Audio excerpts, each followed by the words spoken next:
are live. Welcome back to the channel, everybody, and welcome back to our live show all about coaching. Harry Mayers, Head Pro Harry, you may have seen him on the channel, been in our Ryder Cup matches. You've just recently been on a ladder match where you took on Lee. If they haven't seen those, both those videos, make sure you head over and see those, because that was an interesting one, wasn't it? It was a bit of a... Rocky road start. Well, rocky road start and then a rocky road finish, I think. So in today's live, we're going to be focusing on probably one of the most common faults that we see or we hear about on a daily basis. As a coaching point of view, from comments that come in from you guys as well, it's all about slice.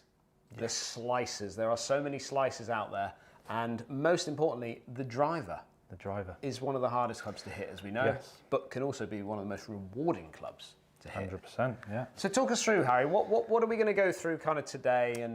So obviously we're talking about the slice shot. So we're going to be talking about face to path relationships. Absolutely. Okay, we're going to be talking about probably transitions from the top. And yeah, we're just going to give you a bit of an insight and some sort of drills to use at home or at your own golf clubs. That is going to help and hopefully straighten up those drives for you. I'm going to be the guinea pig. I'm the one going to be hitting golf shots today with the driver.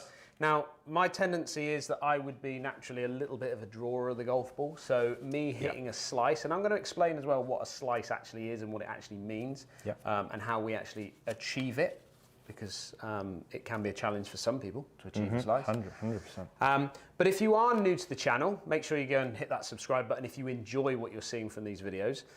Harry obviously is head pro here at Churston. He's a coach. He looks after all the retail side. We work with him day to day. But these live shows are going to be hopefully a regular thing. We're going to be getting some coaches into this studio as well to talk about some of their ideas that they have with common faults among golfers that they see on a daily, weekly basis. So should we get straight into it? Get straight into it, let's go. So do you want me to hit a slice? Is that what we're going to start with? What we'll do first, I'll explain what a slice is. Oh, yes. You jump in then. Talk about what a slice is. A slice is a path and face relationship where the path is actually going left of your target. This is for a right-handed golfer. Okay, so a path is going left of your target and a face actually open to that path. Okay. So the ball will start left of target.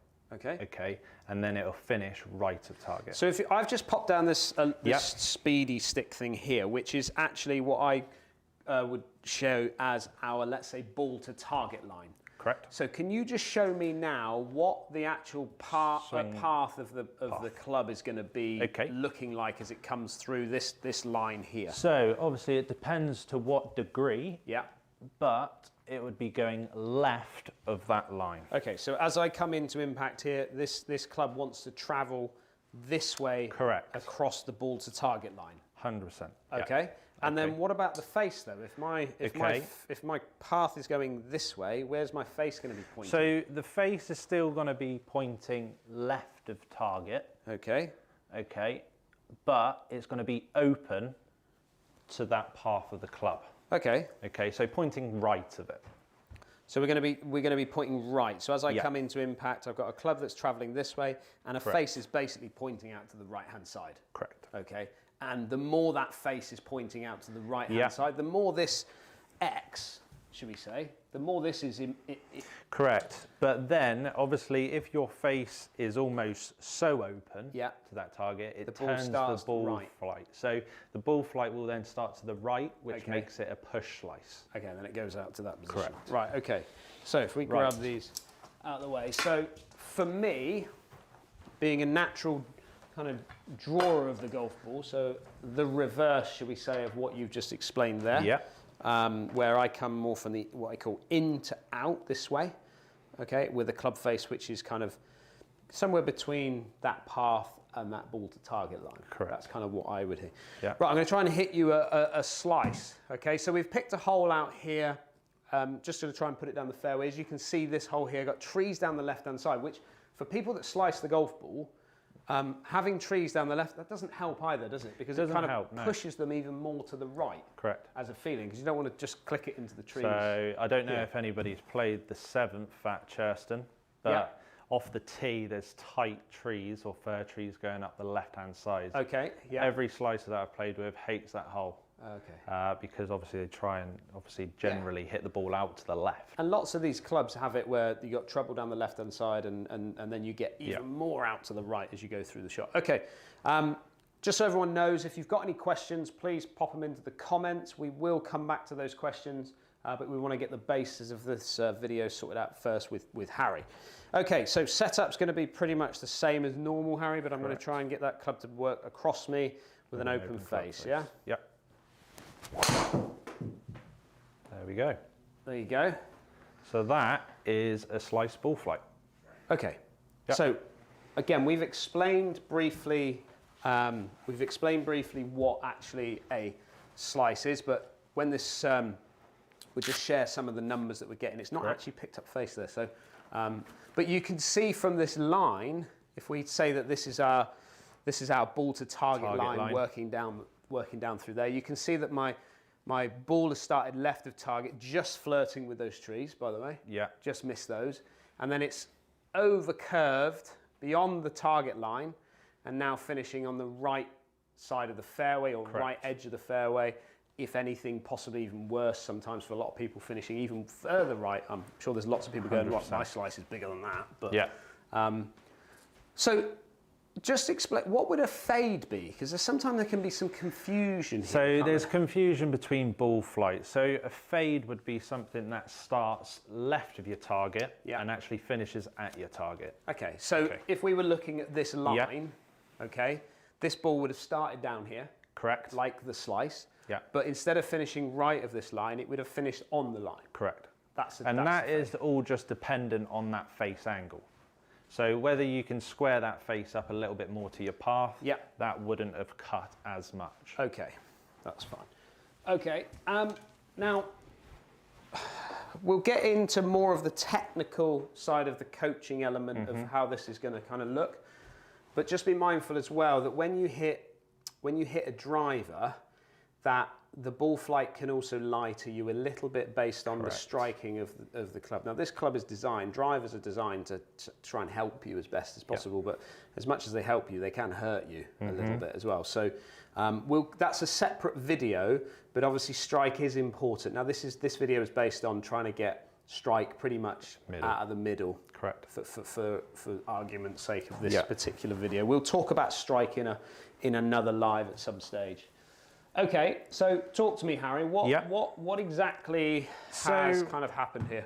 So what I see on a daily basis is a bit of misconception of how to sort of correct a slice. Okay. Okay, so a lot of people come in saying they're sort of trying to take the club miles on the inside on the way back to actually get the club a bit more on the inside on the way through. Just explaining what you mean by that. So miles on the inside? Yeah, so miles on the inside. So the club would almost come right wrapping around the body. Yeah? Yes. Okay, so that's a bit of a misconception of how to actually fix a slice. Okay. Okay, so because you're in this position and almost very flat, okay, what generally happens when you get to the top is the shaft angle will steepen. Okay, so as I bring this club this way, correct, my shaft starts to come up more up. So like you say, once you're at the top here, okay, and you're so flat because you've swung more rounded, okay, generally what will happen is the shaft angle will steepen. Yeah, on the way back down. On the way back down. Yeah. And now I'm in trouble because I've got to try and manipulate that club. Exactly, to get back on the inside. But I understand what people are trying to do there. They're trying to get the sense, if you think about a swing path that moves this way, they don't want the club coming out here and across this way. They want the sense of bringing it in here and swinging this way, isn't it? That's the feeling. So that's the feeling, to but it's from the transition point, it's not helping. Okay. So what are you saying is happening then to players once they get into this position? Because let's say I put myself in that place at the top. Yeah. Okay. What's happening at majority of the time with players? So like you say, the club head almost comes out this way. That way, yeah. Okay. Now, would you say that that's got anything to do with the way in which the shoulders kind of work? So if I'm in this position here, if my shoulders are pointing this way, or this way, is that going to affect anything from, it would. do you feel? Yeah, so like I say, with the shoulder position, obviously as a driver, you would like to have a little bit of spinal tilt at the start, okay? And as you get to the top, you almost want to maintain that, okay? So you don't want this right shoulder coming over the top. Okay. Okay, but I feel as the club comes on the inside a lot, as on the downswing, the club will then, and the shoulder will then follow into that poor position. Yeah. Because you're so flat, you can't actually get yourself into this position, because then you're just going to be trapped. And remember, there's a number of ways in which you hit a slice. There's loads of different ways in which each player will have their own way of doing it, their own fault, should we say? Yeah. But this is just the most common one that you tend to kind of see with players. Yeah. Okay. 100%. So how do we fix it? What are we going to do? What are we going to think about doing what here? I like to see people do from, say, that position Yeah. is feel a little bit more width on the way back. Okay. Okay, so obviously we've got that spinal tilt at the start, okay, as so I'm normal. in this position. Okay, I would like to see a little bit more width. Okay. Okay, keeping almost the club a little bit more out in front of them. Okay, so I've got my spinal tilt this way as a sense. Yeah. Okay, and then instead of the club working in here, In there, you want me to feel like it's out here. That's it, Not this. Not that, no. But just feel like it's almost like Just a width, yeah. Yeah, just keep almost so that you taking the hands back quietly, almost, rather than on the inside. And I get the sense of almost keeping the club on the ground as I take it away, drag that club along. So then when you get to the top, you should be in a higher position. Yes. There, okay. So from that position, you've got all this to work with. Yeah. Okay. So that transition point there, the hand would drop and sink. Okay. And then the club would come through and you turn away. Okay. This is it sparked something for me with what I've just Jordan was talking about it earlier on, which is something that's been on social media in I would say in times gone by. But most recent one was I saw when I was on the Golf Channel in America was Sergio Garcia getting it to the top, pulling. Yeah, so they say pulling a chain. Yeah, pulling a chain is like the old toilet chain, yeah. So pulling on a chain from up here, pulling down. Yeah. That puts it. So from there, the first move is pull down. Correct. Okay. Because then the club will set slightly away from you or behind. Okay. Which gets the club keeping more this on the shaft inside. in a decent position from Correct. there, yeah? So not steepening almost it. shallowing it out, yeah. Right, okay. So from that position there, what am I doing from here? So from there, you're allowing the hands to release as the body turns into that position. So you're going to be hitting from the inside. Right, okay. This is an important one as well, is you see a lot of players from here, so when they pull, they maintain this position, they turn and they hold that place there. So yeah, they come in with obviously their hands coming in first, obviously club head set back, which is generally causes the club face just to stay open. De-loft, open. Yeah. It's going to spray out to the right. Okay. So what am I getting the sense of doing from here? So from there, turn and like releasing the hands through. So almost feeling like the club head takes over the hands. Correct. So you're going to be squaring up the face. Yeah. From that so point. I can see that already just from that position there, pulling it down. Pulling it down, then release. Then releasing, but making sure the body rotates with it. Yes, correct. Okay. Right. Are you going to hit a shot? Yeah. I mean, this should feel just normal for me, shouldn't it? Normal one. Be interested to see what happens to the path more so than anything at this point. Correct. Okay, so I've got now a bit of a block going on, Harry. Oh, that was a bit of a block, wasn't it? Okay, so what about the path there? Okay, so let's have a little look at what this is producing. Yeah. So I remember my path before was 10 degrees out to in. Yeah. Okay, which we should. So, like I say, your path has changed quite drastically. Yeah. So it's very neutral at the moment, but it is actually still over the top slightly or swinging left. Okay. Okay, so you've got by nearly 1 degree. Yeah, 0.6. Yeah. So, like I say, and then your face to target is actually open. So you've just hit a push slice actually there. Yeah. So I've got a club face which is still open. And I've got a path now which is about almost like neutral. Well, you've moved it by nearly 9.5 degrees. Yeah, 100%, yeah. Okay, so that's a big move. But this is a common thing that you see from lots of players trying to change a slice. They might get their path right, but then their face. That doesn't get their face right, and then they hit even. I mean, if you take those 2 shots that I've just hit, which one are you going to want? I would want the first one. Yeah, because that's even right. though it started 100%. left, it's finished on the fairway. This one started right, finished right of fairway in the trees. So it's kind of like people will walk away and go, oh, that's not worked because I'm even further right now. But like you say, it's almost trying to correct one thing and then the other one might follow. Correct. Okay. So now I'm just going to get the sense. Same thing. So just I know I've got my releasing the club a little bit more. Yeah. So I've got my path in the right position. I just need to get that club face to feel like it takes over my hands just that little bit more. Yeah. Yeah. I feel like we're getting closer, Harry. There we go. Getting closer there. So strike just felt so much better as well. Yeah. So less deflection. If we talk about, I know it's not the most important thing sometimes, but like ball speed, distance. Yeah. So from that first slice you hit, to say that one, you're going to get a huge amount more ball speed off the face because your face is more square to that path. Right. Okay. So you're going to get more energy transfer. Yeah. And explaining that just briefly is if a club face is wide open as you start to come on, you're going to get what we call deflection off the club face. Correct. So the ball will deflect off of it rather than impact on a solid. Rather than squeeze. Exactly right, yeah. Okay. All right. So yeah, that's another point of obviously trying to correct the slice and hit a straighter ball flight. Right? Yeah, okay. If we look at those numbers though, Harry. Oh, that's very good. Now my path, which was 10 degrees originally with my slice swing. Yeah. Okay, it was 10 degrees out to in. Correct. We then moved it to 0.6 degrees out to in. We've now got it to 0.3 degrees in to out. Yes. Okay, so I'm kind of neutral. Yeah. But then obviously I've started this one just fractionally right of target. It's still wanting to move that way. Yeah. And this is a common thing we're going to see, isn't it, from lots of players that have hit a slice for many years or, you know, that's their natural reaction. The face is still a fraction open. Slightly open, yeah. But whereas it was like 4 degrees open, it's now only 0.8 open to that target line. So it's just about reducing those numbers. Yeah. To create a straighter ball flight. Agree. So should we go through a few drills? Please, yes. Yeah? Yes. Okay. So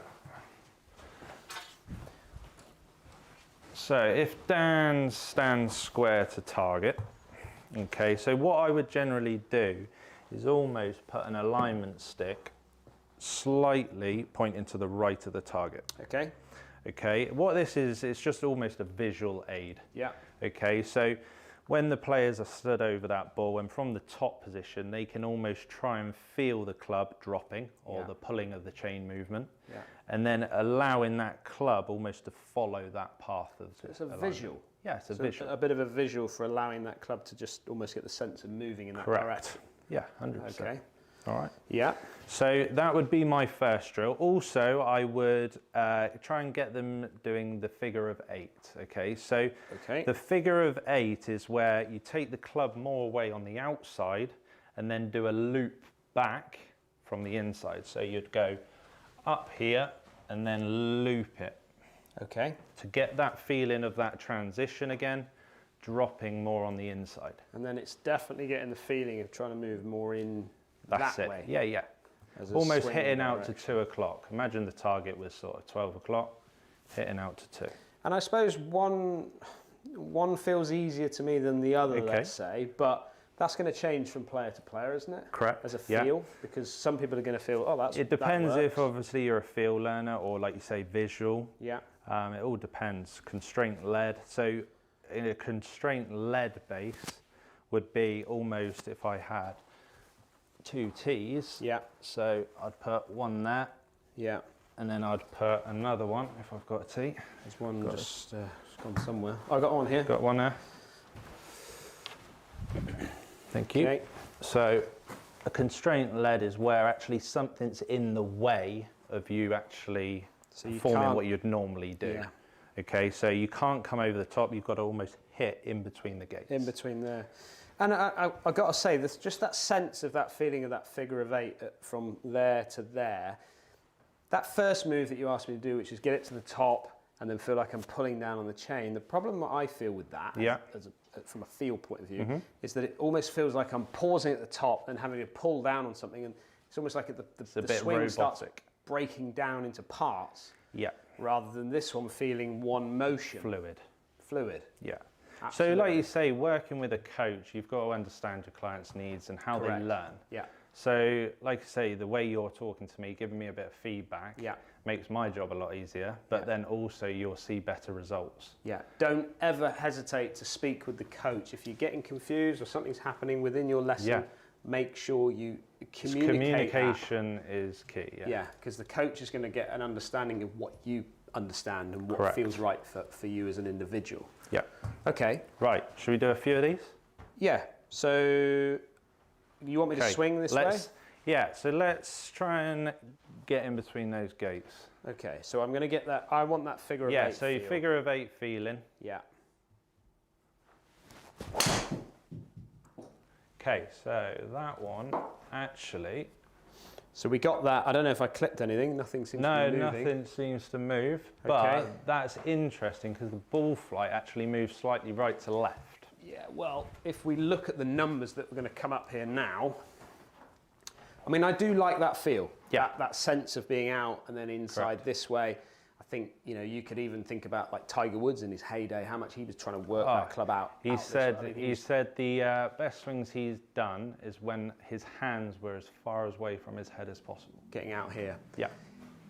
Just by that sense, and again, you know, you got to remember I am a player that will work the club a little bit more into it anyway, so it does feel a bit more, it feels neutral for me in some ways. Yep. But my path, remember, was at 10 degrees out to in. Yeah. Okay, we got it to 0.6 out to in. We got it to 0.5 into out.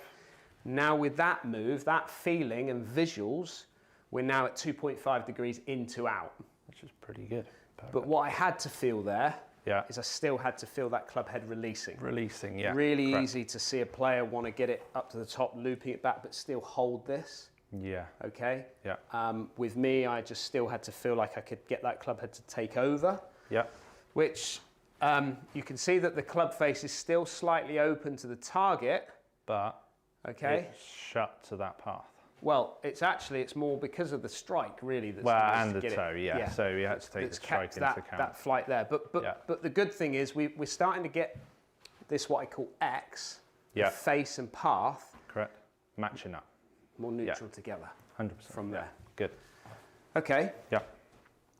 One thing that I see, I just want to mention, is I see a disconnection of the shoulder alignment a lot of the time. Okay. So I see lots of players that tend to set up quite open with their shoulders, and this is an important one that I always find is that generally the path will follow a lot of what the shoulders are doing rather than the feet. Yeah. You know, we talk about Sergio and things, but he'll have his feet wide open to hit shots. Yeah. You know, Freddie Couples in his heyday, wide open with his shots, but still works the club more into out. But definitely getting the sense of making sure that these shoulders, as you naturally get that tilt in the right side, the shoulders should just feel like they want to work his way around a little almost close down a fraction, pointing 100%. Out to that direction that you want to swing. Travel. Yeah, absolutely. That's what I'm thinking. Correct. Okay. Well, I think there's some key ingredients there. Have we got any questions? Jordan is behind the scenes. He's having a good look at what's kind of going on there. Is there anything kind of come out, Jord, that's jumped out to you that I can see? Would you recommend getting fitted for a draw bias driver to help cure a slice? Okay, question that came in from Jordan there. Would you recommend being fitted for a draw bias driver to help cure a slice? That's from Mark. Well, basically, I was, all the way through my junior days, I was a slicer of the golf ball. You know, I grew up here at Churston, so trouble all the way down the right. I used to start it way left, slice it back in. It was only when I moved into a offset driver, my dad bought me an offset driver, that it gave me the confidence to learn and grow with that driver. Yeah. So those misses to the right weren't so extreme, and the occasional one starting to just pull left. And over time, it grew me, should we say? Yeah. It moved me into a direction of being able to trust the swing from in to out more so than out to in. So I really like that. I think it comes down to the individual. Yeah.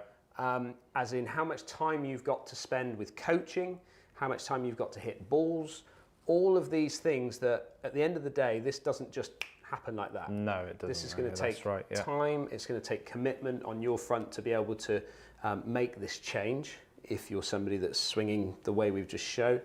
So if you're someone that doesn't have a great deal of time, then definitely an offset driver for a couple of years in your bag is not going to hurt you at all. Thoughts? I'd agree. Yeah, like I say, it's only there to help you. Yeah. And like you say, you can grow from it. So if, like you say, you start seeing it go left, then it's maybe time to revert back and have a rethink.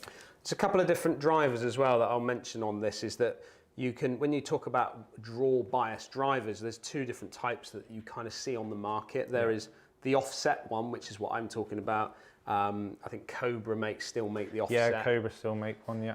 Which what it is as the shaft comes down into the head, the face just sits a fraction back from that. And all it does is it just gives you, there's a lot of long irons out there that look offset. Yeah, so the face just sits slightly shut, doesn't it? It sits behind the shaft as well as it comes in, so it just enables you a little bit more time to be able to square that face up as you kind of come through the shot. Yeah. And the other one is having the weight positions, the weight ports put into the heel of the club. The idea of this is that it will slow the heel down. Yeah, and then speed up the toe. Quicken up that toe and enable you to be able to close that face down. That's more the modern way of doing it, isn't it? It is. Yeah. It is. But both of which are designed to give you almost more of a closed club face coming in. So there's a good indicator there. Whereas, if we can get that club face to close down a little bit, it's going to certainly start to keep you moving that ball in the right direction. Yes. Jordan, anything else jump out to you? For someone that hits more push slices, how do they stop getting their handle so far forward and dragging the hand speed? Okay, so just explain that one again because they won't hear it on mic. So he's saying how to stop a push slice. So how to stop your hands getting too far ahead at impact. So this is going to be for someone that, well, we talked about it just a moment ago, but possibly someone that comes more from here. Yeah. Push. Club face stays open, still open to the path. So almost handle. what I would try and get someone to do. So as long as you are pulling from the top, I would get someone just feeling like the toe of the club is going to go to the target. Okay. Okay, so from that point there, that pull point, you're trying to get the toe of the club to the target. Okay, so you're feeling more of a right release on it as right you come through. Yeah. Okay, so getting that sense of that feeling there. Correct. Yeah, I mean, to me, I agree. That feeling of just, I think I sometimes can close my eyes and get a sense of where, trying to feel the head, can I get it to the top, and then where do I feel like I can start to, because what happens is a lot of players, they pull this way. Yeah. Okay, and then they don't release the club quick enough into the impact position. So just getting the sense of letting that club head and I can feel that. You talked about the toe getting to the target. As long as that club head just takes over my hands, that toe feels like it's wanting to go closer to the target from there. So that's a good little tip. I like that one. Anything else there, Jordan, come out? Being told I should feel the weight of the head pulling the trail shoulder under and through as a feel. Okay, trail shoulder. So trail shoulder, he's saying he's been told to feel like the trail shoulder's been pulling down and through the ball. So are you talking down? Down through, and then through. I like that in the fact that it maintains. Yeah, so it maintains obviously the posture and the shoulder sort of alignment rather than the shoulder getting thrown across the top. Like that. So the sense there is as the trail shoulder drops down, maintaining good posture and in this place. Yes. Rather than that move, which is such a common one from the top of the swing. That feeling, that stays almost higher than the trail shoulder, staying higher than the lead shoulder. So it's maintaining, like you say, your shoulder alignment and then dropping it, Yeah, well, actually, that preset, Harry, isn't it? Preset, so you're presetting your right shoulder down. It's just maintaining that through the swing, isn't it? Yeah. Love that one. Yeah, that's a really good one. I do like that one. So whoever's told you that one, who was that? Very good. Who was that, George? That was Steve Wheeler. Steve Wheeler. Whoever your coach telling you that, I really like that little drill. That's a good one as well. Maintaining posture. Just one more. One more. Do you need to strengthen your grip to hit a draw? So get that face shutting down? No, not necessarily. Not necessarily. I mean, it'll help. I've said it in previous videos, and I think that the path sometimes, well, a lot of the time, the path can be dictated to a lot by the face. So if the face is closed, if the face is open, your body will try and manipulate your club path to be able to get that ball to work towards the target. So having a club face that's closed, the only negative to it that I see is that you're starting to mess about with loft and things as well. Yeah. Where you can start de-lofting the club too much and then losing your efficiency that way. But I like the test. Don't be afraid of trialing. Don't be afraid of getting on, because what you're doing is by testing out, having the face shut, having the face out, all of these things are improving your senses as a golfer. They'll help you long term where you have a better understanding of club face position. You get that bit right, it will definitely improve your game, whichever direction you end up going in. So yeah, why not try it? Give it a go, see if that works for you, and then take it from there. Yeah. Perfect. Okay. Right, Harry, obviously a big thank you to you for taking your time to come and help with my 10-degree out to in slice. Well, I hope it helped then. It certainly has helped. Don't forget, if you are new to the channel and you love what you're seeing with these live shows, please comment down below. Please hit that subscribe button, give us a like, and tell everyone about it as well. And we'll see everyone again on the next live.